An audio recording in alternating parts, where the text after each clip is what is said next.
Hello everyone, welcome back to DAFA News. First ever super over at the WPL, and we've witnessed at the Chinnaswamy Stadium between Bangalore and UP.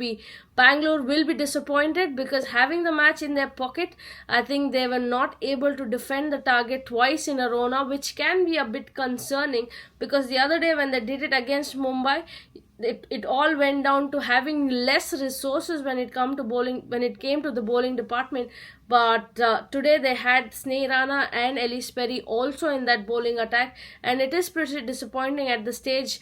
When you were pretty comfortable, just needed two wickets to win, and your tail enders or your lower middle order comes in and does this magic of a performance. I think you cannot keep Sophie Eccleston out of the game for too long, either with the ball or with the bat. I think she's literally driven UP to the victory this time around, and there was a lot of concern around for the fact there was a dead ball given at the start of the 19th over.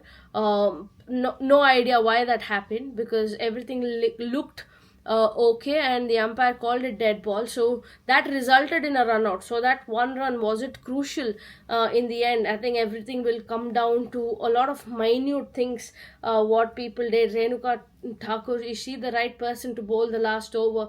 That is also another question which needs to be addressed. But when it came to super over, I think Kim Garth was brilliant with executing her plans and restricting UP for just 8 runs. But again, it is the brilliance of Sophie Eccleston who comes in and defends it so beautifully. No wonder she is the number one bowler in world cricket, but I think 8 runs, you will always back yourself to win it, and this is a tough pill for Bangalore to swallow. There is a lot of questions around things that needs to be done, but we've seen in this tournament it's important that you hold on to the momentum that you've gained.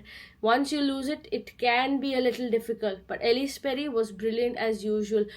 Comes in, picks up a wicket. Good news is that she's fit to bowl. Not sure if she's fit to bowl more than 2 overs, but that is a great sign. And her unbeaten 90, I think it was brilliant to watch.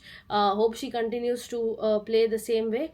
And UP are finding different magicians every game, and they've kind of picked up the momentum here in the Chinnaswamy Stadium. For more cricketing and sporting information, visit Dafa News.